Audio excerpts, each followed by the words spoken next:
Good morning, everyone. Welcome into Oklahoma Football Live, the Nebraska pregame show for today. So appreciate everybody getting up with me this morning. Um, one of whether you call it the Battle of the Big Reds, one of the best rivalries in the history of college football has rekindled, at least for the next 2 years. As Nebraska comes to Oklahoma this year, Oklahoma will travel to Nebraska next year. Remains to be seen how often this rivalry is played throughout the remainder, of the next few years. With specifically with Oklahoma moving to the SEC, Nebraska probably firmly in the Big Ten for now, but who knows what's going to happen with conference realignment. So really excited for this game to be back. A lot of great memories. You guys shared some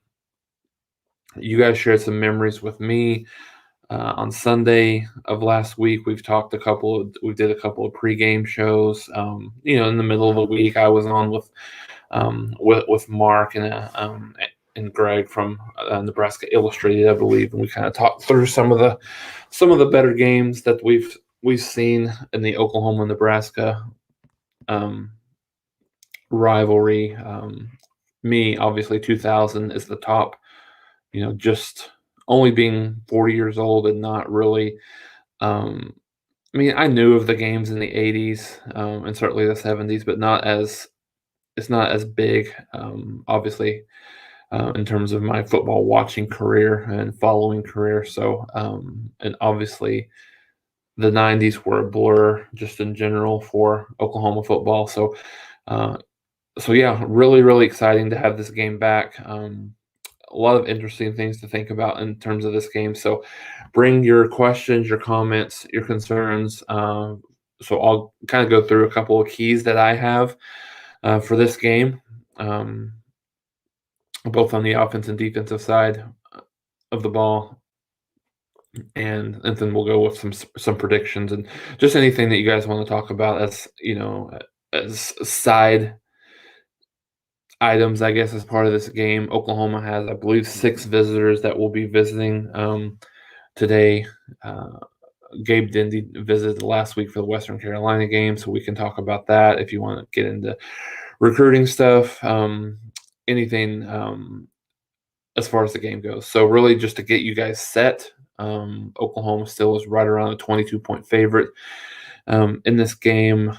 Right now, the Fox Noon kickoff is with Bob Stoops is there on campus at Norman. If anyone or you happen to be there right now, I'm not watching it on TV, but yeah, I think it's cool, obviously, to have Bob back and just having that, whether it's game day or whether it's a Fox the big noon kickoff, having that only increases the atmosphere and only makes it a better area for recruiting and stuff like that for people to see. So I think that's cool, obviously really cool. The injury situation for Oklahoma from everything that I know right now, I know that obviously Woody Washington is out. I believe Billy Bowman's going to be out as well. Brian Darby is out from a wide receiver position perspective. I haven't heard anything definitively on Danny Stutzman. Based on the injury, he would have been the guy that I would have thought that would have been ruled out immediately, but I haven't heard anything. If you guys hear anything during the pregame here, just let me know and we'll make sure that we talk through it. But so initially some concerns on the secondary. I think defensively for Oklahoma, that's probably the area of really the area that they have the opportunity to improve the most. The coverage was pretty bad for the most part against Tulane. Was better last week against Western Carolina, but obviously we see the team in terms of talent go up quite a bit, specifically for Western Carolina. And I think still overall talent perspective, I think you still have better players for Nebraska, certainly than you did Tulane. So yeah, we'll get you started. Really excited. Like I said, really excited. 11 a.m. whatever your thoughts are about the 11 a.m. kickoff, it is what it is, type of situation. So it's here. I think for us watching on TV, at least for me, I've said this a couple of weeks ago. I don't mind the 11 a.m. kickoffs. I like the thought about Oklahoma playing their game early, so you don't have to wait around all day. But I know that the night games are a much better atmosphere and certainly more conducive to people going to the games. So I certainly understand that. Those of you going to the game, I know it's going to be really hot today, so take care of yourself, hydrate, do all the things that you need to do to keep yourself ready. On a side note, let's just make sure that you guys follow me. I'll tweet, throughout the game today, and then we'll give you guys updates in terms of when we're going to go live for the post game. Post game will be immediately following, so around 2:33-ish time frame. For that, I'll give you guys some notice in here and on the channel specifically. So go follow, come follow me. Go like, subscribe, share our YouTube page as well. We've got like 2,200 subscribers, so we're really, really proud of where we were able to go with this. Really, just kind of starting this in the summer, honestly. So tell your friends, coworkers, family, whoever is Oklahoma football fan that enjoys Oklahoma content. We'll get it cranked up. So obviously, right now we'll go to about 10:30 this morning. As I said, this afternoon we'll do post game boomer breakdown for Oklahoma and Nebraska, and then upon further review, we'll probably do that on Monday evening instead of, or maybe even Monday afternoon. We'll see. I'll let you guys know.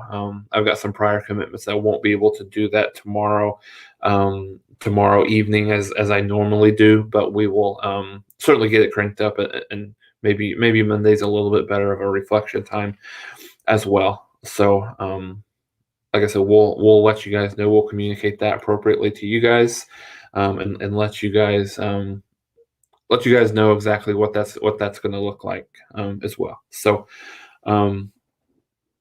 yeah, I think a couple of keys to the game. So let's start offensively for me for Oklahoma. I think Nebraska poses probably the best front seven, I guess. I think they play more of a kind of a 3-4, 4-3 hybrid.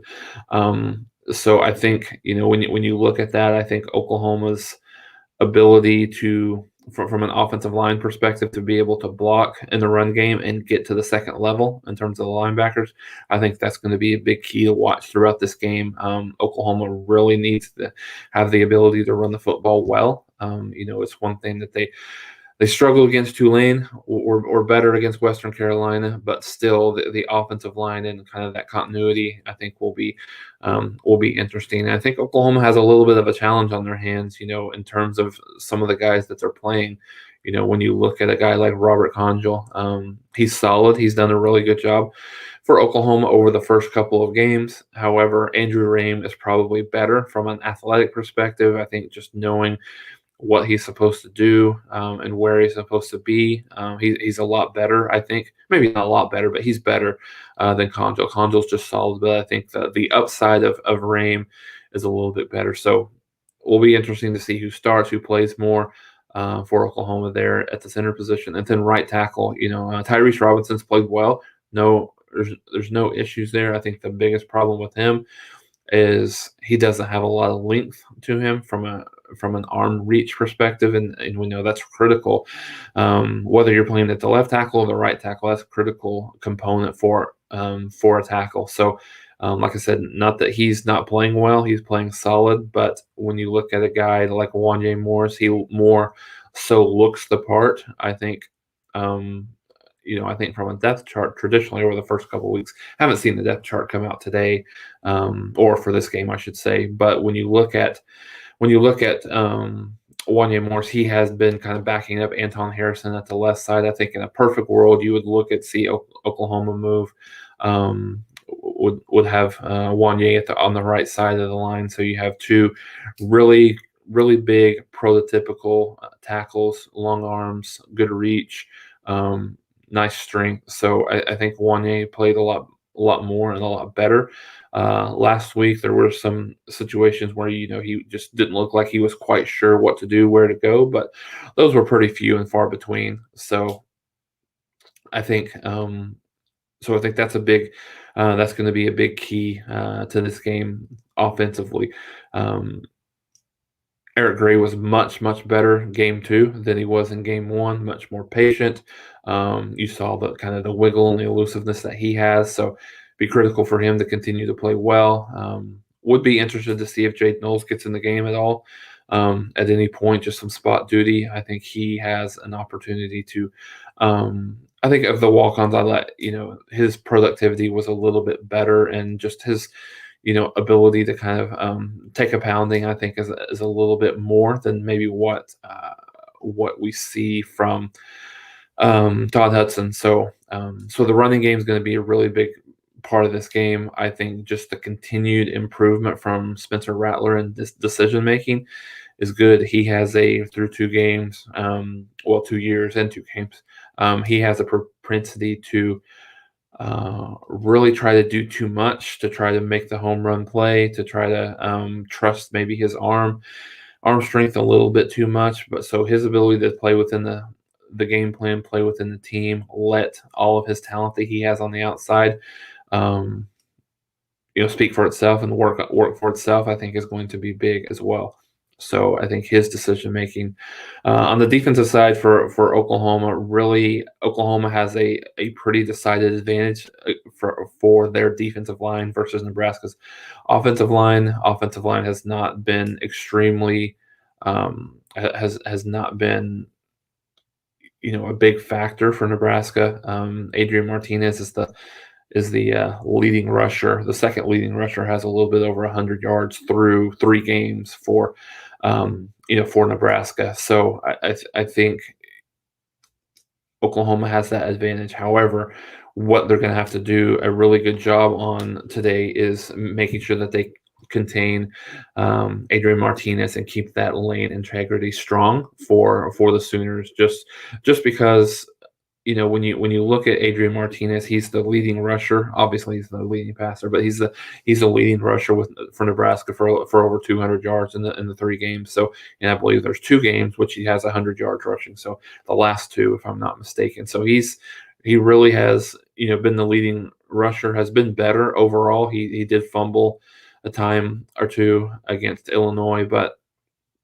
So Oklahoma's ability to keep him in the pocket, and make him be a downfield passer throughout the game, as opposed to more of a runner, is going to be critical. So keep him contained there, and then really how Oklahoma covers in the back end, I think, is a big key as well. With Woody Washington out, with Billy Bowman out, you look at some of the things I've heard.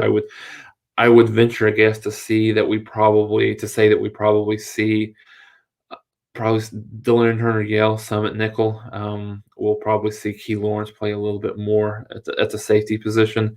So I think you like that movement. For me, I think watching Jeremiah Cradell, wasn't incredibly impressed with him last week against Western Carolina. Thought that he was a little tentative, not as aggressive as he needed to be, just in coming up and making hits, getting some of the ball carriers and receivers to the ground. So wouldn't be at all. I mean, he'll definitely play. He'll be in the rotation and play a lot. Wouldn't at all be surprised to see Delaren Turner-Yell move over there, at least for right now, just provide some of that depth there at the nickel, and then see how that shifts out from a back end perspective.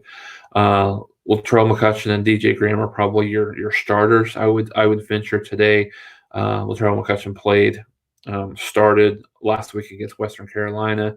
Roy Manning talked about him after the Tulane game, saying that he thought he was the most consistent, the most aggressive, the most physical of the defensive backs that Oklahoma has had, over the first two weeks. So certainly you wouldn't see that change at all.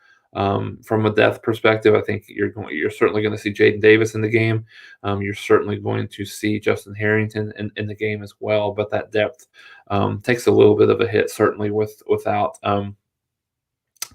um, without Woody Washington and obviously Billy Bowman. So Oklahoma's ability to hold up in the back end is going to be good, going to be big as well. And I think open field tackling is another thing. With the porous play and not maybe not porous play, but just the strength of Oklahoma's defensive line against Nebraska's offensive line and their inability to run the ball. Look for a lot of quick passes, quick throws, and really just test if Oklahoma has the ability to make open field tackles. I think that will be big as well. Just kind of looking at kind of that game plan for Nebraska, because I don't think you're going to see, at least not consistently, the entire game. You're not going to see Scott Frost put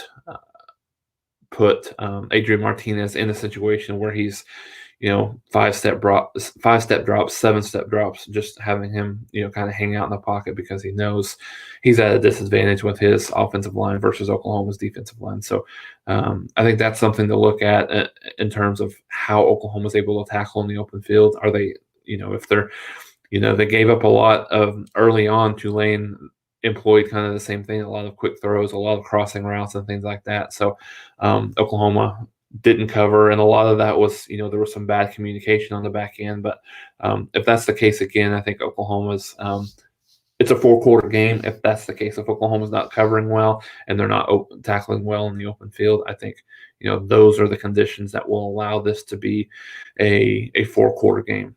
So,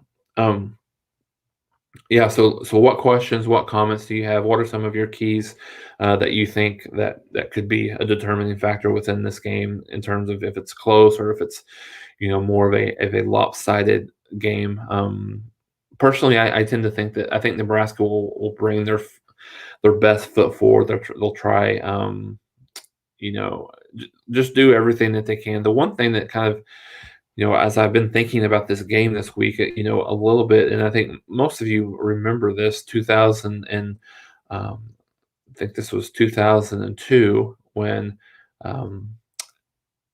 Alabama came to Norman. Oklahoma played at Alabama in 2003, but Alabama came to Norman in 2002, and this was pre Saban, so they weren't a great team. They were really just kind of an average team coming into Norman, and they gave Oklahoma everything that they wanted, and really held the lead late until a couple of Ronaldo Works shovel passes went for long gains, and then Oklahoma got that turnover on the last possession of the game for Alabama. But I think, it reminds me of that game in terms of a proud program that's really trying to get back to where they once were. They've been humbled a little bit, but they still have a lot of pride. So really understanding what that looks like in terms of on the field. What is Scott Frost going to do?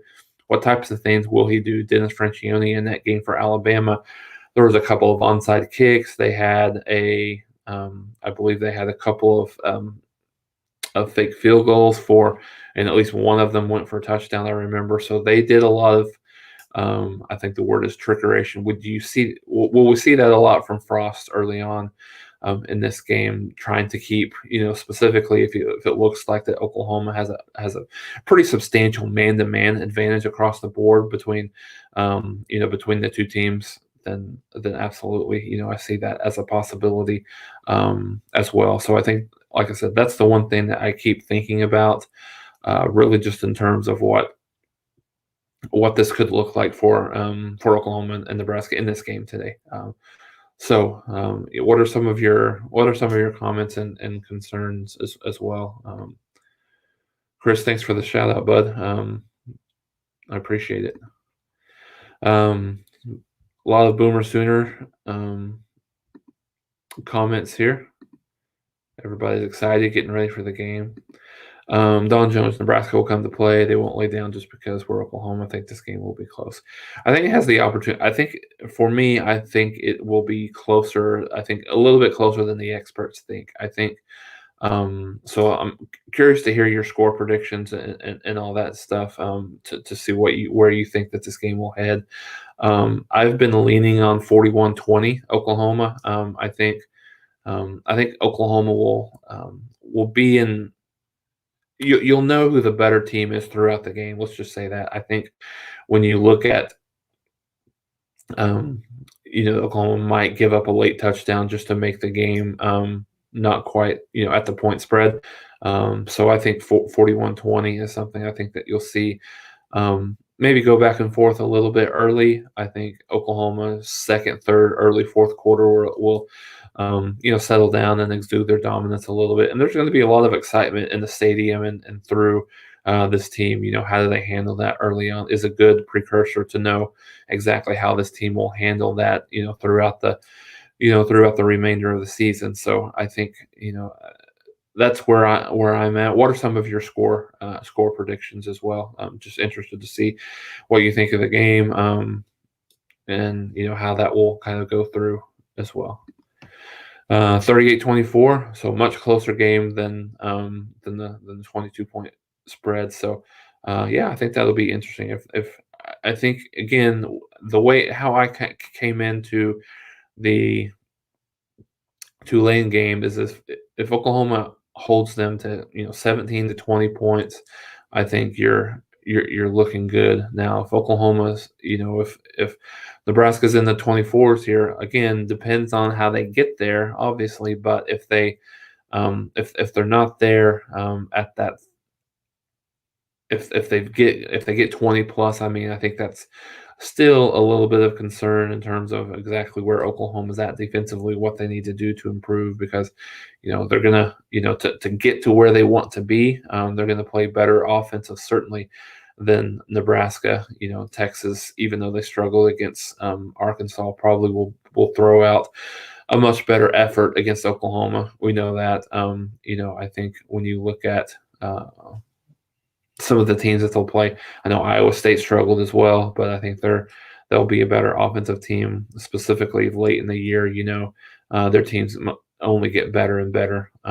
So I think that's something to think through. I think they will certainly get better. So a lot of better, maybe even Oklahoma State by the time that game rolls around. So Oklahoma's going to face some better teams, and then obviously in the playoffs if Oklahoma's able to get there. But yeah, so Oklahoma's going to be playing much better offensive teams. So if Oklahoma's given up in the 20s, I think it's still maybe an area of concern for the Sooners coming through. I mentioned that Oklahoma has a few visitors this week. It looks like Oklahoma has 6 official visitors coming into this game. I think 2 of which are well, maybe 3 of which are really people will be looking at. Gentry Williams is coming in for his official visit. As you know, I think he's been a guy that's been talked about as someone who is really an advocate for the state of Oklahoma, just in terms of where he wants to go, an advocate for some of his other class of 2022 teammates. Not necessarily on his team, but just recruits. He likes the idea of a lot of these kids staying at home. So I think right now I would say it's probably 50-50 between him and USC, between Oklahoma and USC. I think, the move with Clay Helton, we'll see how that works out. What does that do? Does that do anything in Oklahoma's favor? Does it hurt Oklahoma? I think that the interim head coach, Gentry Williams, has a really good relationship with. So I don't know if that really strengthens that, knowing that he's the interim head coach and has the opportunity, to possibly be the head coach next year should USC play well and make a good impression. So really, really important for Oklahoma to make a good impression on him today, and really make that mark and for Oklahoma to be the place that he wants to be. Cam Newberry is another guy out of Humble, Texas, who's making his official visit today for Oklahoma. He a 6'4", 313 running offensive lineman out of Humble, Texas. He's another guy that's going to be a big get for Oklahoma if they can get him. So having these guys on campus for a big game is key. And I think the other one, he is certainly an Oklahoma commit, but I think a guy that Oklahoma fans are watching and looking out for is Rayleigh Brown. So Ray Leak is still pretty solid. Oklahoma, he's still a verbal commitment for this class. I think Oklahoma has made a little bit of a headway. I know that there's been some thoughts that maybe he's considering USC. I think the issues with his daughter are still there in terms of a kid going halfway across the United States with his young daughter not around. I think that's something that Oklahoma's going to have to recover from and get over and get through as as the Sooners are recruiting this kid, continuously recruiting, trying to get him on campus. Those of you that watch him, he's a difference maker. Whether he kind of calls himself a kind of a running back, wide receiver, kind of a slash type of kid. Really really elusive, great runner. World class speed. So big guy, a big get for Oklahoma to keep in this class. So I think both those a big impression on Gentry Williams and Ray Leak Brown today are going to go a long way in kind of solidifying both of those commitments, hopefully for Oklahoma. And then Oklahoma has another four guys that are coming that are already committed. Let's see. Ray Leak Brown was part of that. Xavier Bryce is a kid from Texas who's coming in. As well, Robert Spears Jennings from Broken Arrow is another commit, and then Cedric Roberts from Pflugerville, Texas, who is also another commit. So Oklahoma has, like I said, they have 4 commits that are coming. So obviously, great to get them on campus for already being committed, because you never know what some of these kids are going to do. So, and then looking back at last week, Gabe Dindy was on campus. All signs point to it being a solid visit for Dindy. I think obviously he's between Oklahoma and Texas A&M, just in terms of where what school's gonna get his pledge in terms of his commitment. One of the best defensive linemen in the country, going to be it's a huge priority for Oklahoma. It has been. He's one of their biggest defensive line targets. So, like I said, between Oklahoma and Texas A&M, love the visit. I think his father and him are very comfortable with Riley and the staff. I think he's got a good relationship with the staff, and so, but he's still got a good relationship with A&M as well. I think he's a kid that's talked about making a commitment, around mid-October timeframe. I think A&M's still trying to get him in. I believe it's October 9th for the visit against where Texas A&M hosts Alabama.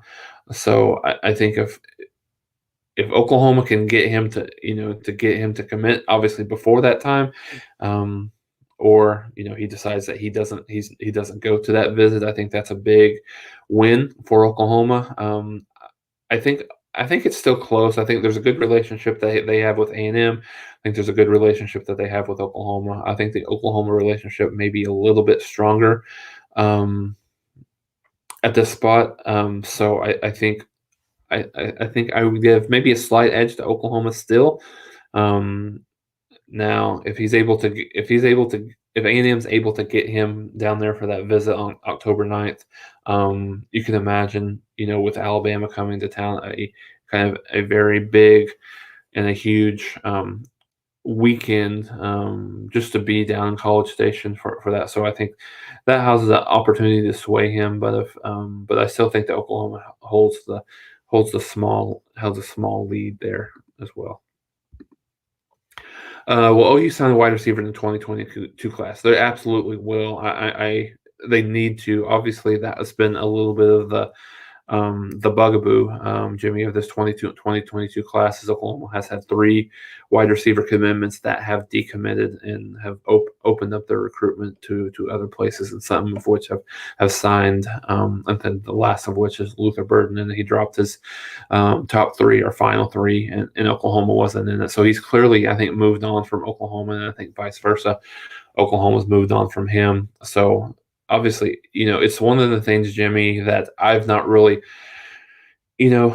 incredibly concerned myself with in terms of the wide receiver room, because Oklahoma has, since Riley has been here, and the last 5 years or so, they've done a really good job at getting some of those kids into the program. Whether it be a transfer, or whether it be through the prep side, or maybe even junior college side. So I'm not too concerned yet with Oklahoma's ability to get someone. Not exactly who that might be. I know that Oklahoma's been on some guys early. I think one of the things that's a learning, a lesson learned from this whole fiasco with some of the running backs over the last couple of years, and then the wide receivers that they've seen, is Oklahoma. I think they put their eggs in some of these kids' basket a little bit too early, in terms of they stop some of the recruitment of some of the other kids that they've been on, and I think they kind of let them go a little bit too early, and they end up in a situation like this where they're needing some other guys to come. So I think, I think that Oklahoma has going to need to change their strategy just a little bit, in terms of still recruiting some of those kids, just to, knowing that these kids, are 17, 18-year-old kids, 19-year-old kids, in some respects. That's going to, make these decisions. And so Oklahoma has to, kind of remain competitive and remain on the, kind of the front burner, and so to speak, with a lot of these kids that, may not have been,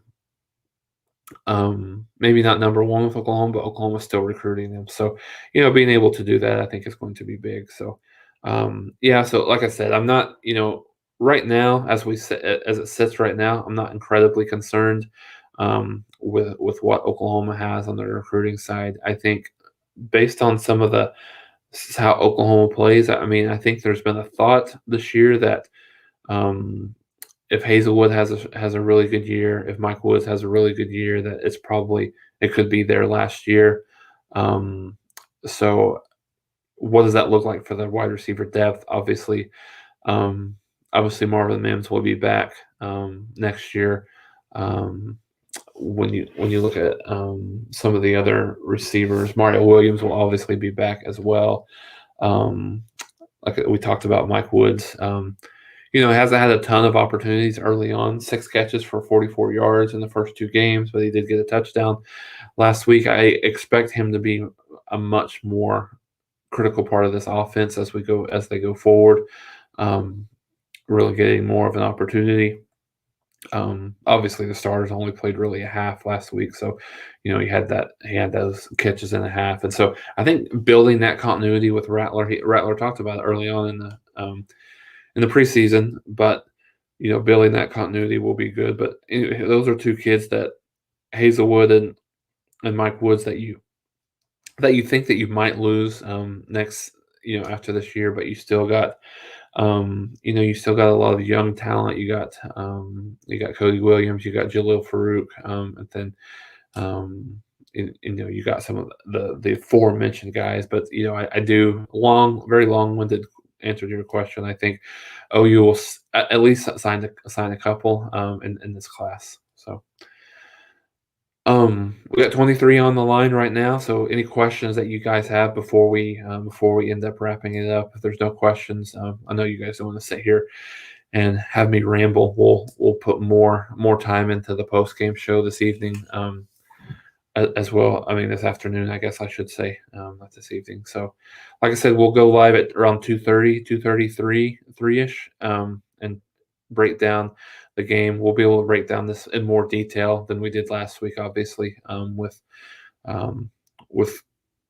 everything different. But like I said, really exciting to have this game back and have both of the Big Reds live in Norman today. I think it'll be a good matchup. I think it'll be just exciting to watch, even if it doesn't end up being, the most competitive game.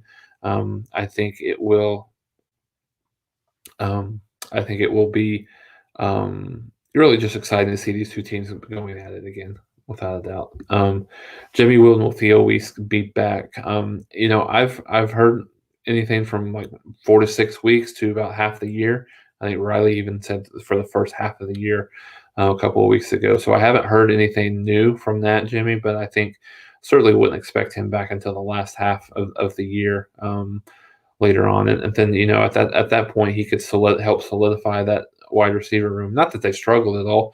I don't think that by any stretch of the imagination, but he's a guy that was a starter, one of the leaders in terms of the number of catches that he had last year for tied Marvin Mims with the lead. But so I think he's going to be big for Oklahoma later in the season, should he be able to get back. And I think just the aggravation of his ankle thing that he had in the spring, and you guys know hamstrings and ankles, specifically who got for wide receivers are a little bit of a nagging thing. So yeah, I hope he can get back. I think he can be part of this wide receiver rotation again. So so everybody, like I said, thanks for joining. Feel free, make sure you follow me at Jason Ray 1 on Twitter. I'll give you guys a follow back, and then like I said, later at 2:33, I'll give you guys some notification. We will have a Boomer breakdown of Oklahoma, hopefully celebrating a solid win over Nebraska. So thanks everybody for joining, and we will talk to you guys later. Boomer Sooner.